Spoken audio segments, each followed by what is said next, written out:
వారిగా ఆయన పని చేస్తున్నాం అంతే.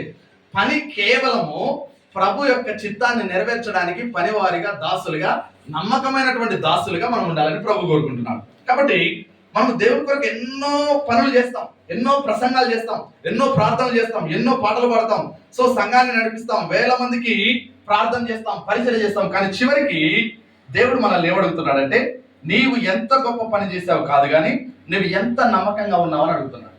గొప్ప పని ఎంత చేసావని ప్రభు అడగడు. మనం చాలాసార్లు నిరుత్సాహపడతాం. అరే వాడు మొన్ననే వచ్చిండినా, అలా సరిగ్గా మాట్లాడనికి రా, చేయనికి రా, ఏం చేస్తుండో, ఏం మాయ చేస్తాడో, ఏం మంత్రాలు ఇస్తుండో. వేసేటోళ్ళు వేస్తారు, మంత్రాలు వేస్తారు, మనలు కూడా మంత్రాలు తయారయ్యారు కాబట్టి ఈ జనాలు కూడా మంత్రాలు కావాలి కాబట్టి పరిగెత్తుతున్నారు. ఇమ్మీడియట్లీ వాళ్ళకి పోవాల్సింది పై రోగం. లోపల రోగాన్ని బాగు చేసుకునేటోడు ఇవాళ రేపు ఎవరు లేరు. కనుక పై రోగాలు బాగు చేయడానికి మంత్రగాలు మనలు లేదు. అదేమైపోయిందంటే, ఇది ఈ సేవకుడు అంటే ఇట్లా ముడితే పడిపోవాలా లేదా ముడితే బాగా అయిపోవాలా, ఆయనే సేవకుడు. వీళ్ళ దగ్గరే ఉందా అవసరం లేని పని. అయ్యా అట్లా కాదయ్యా, వాక్యం మాకు బాగా కావాలి, మేము బతకాలి, మా జీవితాలు ఇట్లా, అంటే లోకంలో మేము గొప్ప కనపడాలంటే గీనకాడి పోతేనే ఇట్లా అవుతుంది అని ఒక ఆలోచనకి వాళ్ళంతే వచ్చి వీళ్ళంతే తయారు చేశారు. కానీ నేను అంటాను, మనుషులకి నమ్మకంగా జీవిస్తే ప్రభు దగ్గర నువ్వు బ్రతకలేవు, ప్రభుతో సంబంధాన్ని కోల్పోతావు.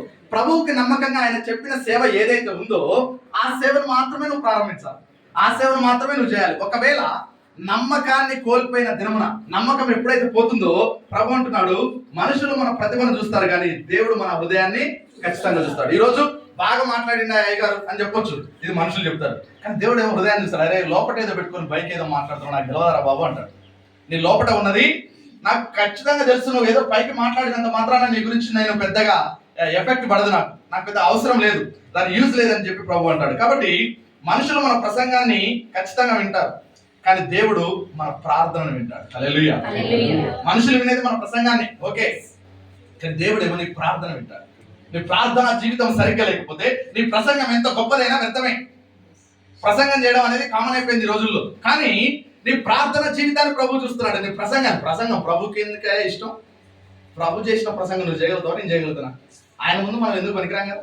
సో నీ ప్రసంగాన్ని ఇష్టపడాడు. చాలా మందికి అర్థం కాదు, ఎంత గొప్ప ప్రసంగికుడు అయితే, ఎంత గొప్ప ప్రసంగికుడు అయితే ఎవరికి లాభం, ఎంత గొప్ప ప్రార్థన పరుడు ఆయనకు లాభం.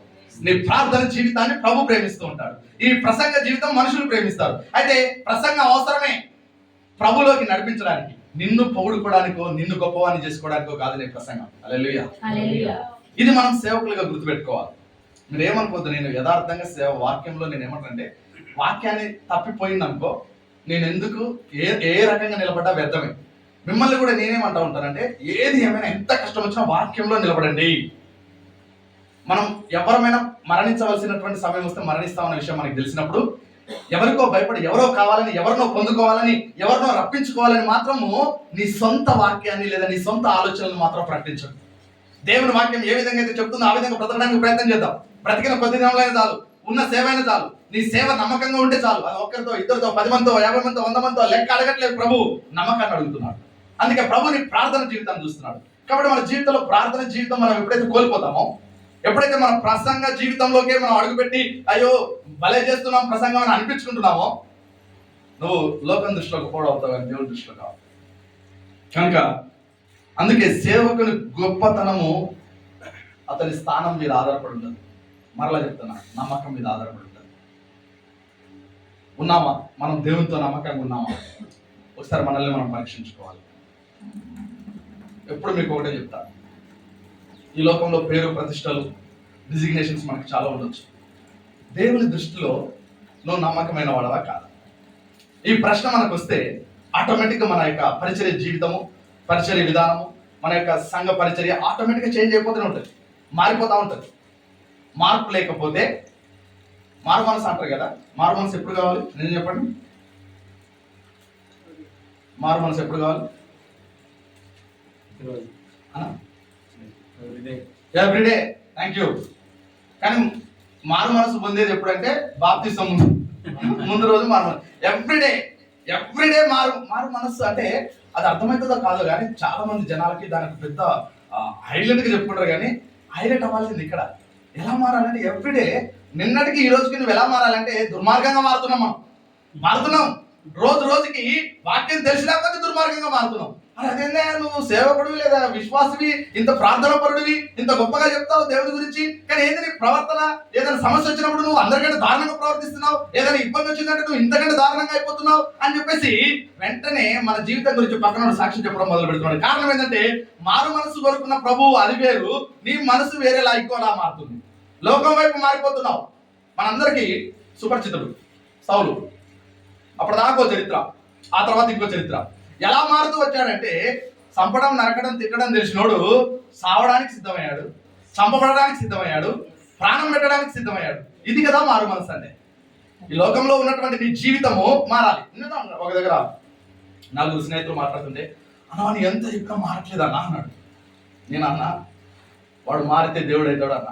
ఆయన అంటాడు మార్చినోడు దేవుడా మారినోడు దేవుడా అంటే మారినోడు దేవుడు అవుతాడు. ఏందన్న అంత పెద్ద మాట అన్నావు అంటే, గుర్తుపెట్టుకో, పుట్టుకతో వచ్చిన గుణం ఉంటుంది చూసినావా, అది వానికి వాడుగా మార్చుకున్నాడు అనుకో, వాడు ఖచ్చితంగా దేవుడు అవుతాడు. అంటే వాడు తాగుడు తిరుగుడు పని చేయడం, తాగుడు తిరుగుడు పని చేయడం కాదు, వానికి గుణం మారాలి. దొంగ ఉన్నాడు, వాడు దొంగతనాలు చేస్తూనే సిలువెక్కిండు, కానీ వాని యొక్క హృదయం మారింది, ప్రభు చెంత చేరింది. హల్లెలూయా. మారడం అనేటటువంటిది నీ ప్రవర్తనను, నువ్వు ఇంకా నీ హృదయం మారకుండా నువ్వు ఎంత బయటికి ప్రైజ్లాడను హల్లెలూయా అని చెప్తే కాదు, మారాలి. దేవుడు అదే కోరుకుంటున్నాడు. ఈ మార్పు నమ్మకంగా మారితే ఆ నమ్మకము నిన్ను స్థిరమైనటువంటి వాడిగా నిలబెట్టి నీ పరిచర్యను ఉన్నతమైనటువంటి స్థాయికి తీసుకెళ్తుంది. అందుకంటాడు సేవకు ముందు సేవకుడి యొక్క జీవితం ఎలా ఉందో పరీక్షించుకోవాలి. ఇప్పుడు అనుకుందాం, సరే ఇన్ని రోజులు మనం సేవ చేసాం, అద్భుతమైన సేవ జరిగించారు, మీరు అనుభవజ్ఞులు ఉన్నారు, వయసులో పెద్దవారు ఉన్నారు, ఎంతో గొప్ప సేవ మనం చేస్తున్నాం, నేను తప్పు పట్టను దాన్ని. అయితే మొదటి తిమోతికి రాసిన మొదటి పత్రిక 4:16 ఒకసారి గమనించుదాం.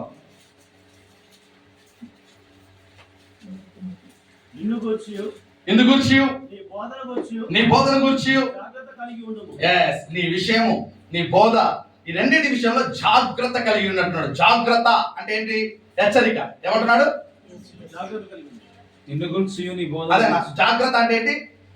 హెచ్చరిక. జాగ్రత్త. ముందు నిన్ను గురించి, నీ బోధన గురించి జాగ్రత్త కలిగి అంటున్నాడు. మామూలు మాట కాదు ఇది. జాగ్రత్తగా ఉందని మనం బెదిరిస్తాం పిల్లలకి, అరే జాగ్రత్త, అది ముట్టుకుంటే ఈ పగులుతుంది అంటాం. అంటే మన ఆయన మమ్మల్ని బెదిరించాడు, అది ముట్టుకుంటే మాకేమైతుంది, పగిలిపోతుంది అని. చూసినా మనం పిల్లలకి బెదిరిస్తే మాత్రం వాడు వినకపోతే మనం నిజంగా కొడతాం. మనం ఇక్కడ ప్రాబ్లం అంతా ఏంటంటే ఆయన కనపడడు, కొట్టడు, తిట్టట్లేదు, కానీ మన ఇష్టానుసారంగా పోతున్నాం. ఇక్కడ సమస్య అంత ఏంటంటే ఆయన డైరెక్ట్ రాడు, కొట్టడు, చేయడు. కాబట్టి చూసుకుందాం, వచ్చి తీర్పు వచ్చినప్పుడు చూసుకుందాం, ఎవరికి నేను ముందు పోతున్నా వెనక పోతున్నా కలిసేది సావంగా ఇట్లా కూడా ఆలోచిస్తారు మన వాళ్ళు. చాలా చాలా మంచి మంచి ప్రసంగాలు చేస్తూ ఉంటారు. ఒకేసారి చచ్చిపోము, ఆయన చూసి నన్ను చూడు, నన్ను చూసినాడు ఆయన చూడు, నాది నాదే వాళ్ళది ఉన్నంతసేపు మనం భయపడ్డట్టు నటిద్దాం, అవతలవాడికి చెప్తాం, విశ్వాసకి చెప్తాం, అరే భయపడాలరా అన్నాం. మరి నీ పరిస్థితి ఏంటంటే అంటే నా పరిస్థితి నాకు తెలుసుగా, నాకు అంత తెలుసు. అంటే ఎక్కడైతే సేవకుడు తనని తాను జాగ్రత్త చేసుకోడో, తన యొక్క జీవితాన్ని, తర్వాత తన ప్రసంగాన్ని జాగ్రత్త పడడు, అందుకే అంటున్నాడు నీ విషయంలో, నీ బోధ విషయంలో జాగ్రత్తగా ఉండు. సేవకుడు ఇతరులను మార్చే ముందు తనను తాను మార్చుకోవాలంటున్నాడు దేవుడు. హల్లెలూయా. మనం ఎవరినైనా మార్చాలంటే ఎప్పుడైనా గుర్తుపెట్టుకోండి, ఎవరిని మార్చాలన్నా ముందు మనం మారాలి. నువ్వు మారకుండా ఇంకొకరిని మార్చాలనుకోవడం ఒక అబద్ధం. నువ్వు ఎప్పుడైతే మారుతావో అప్పుడు ఆటోమేటిక్గా అవతల వాడు నీ మార్పు గమనిస్తూనే ఉంటాడు, నువ్వు మాట్లాడకపోయినా మారిపోతాడు. హల్లెలూయా.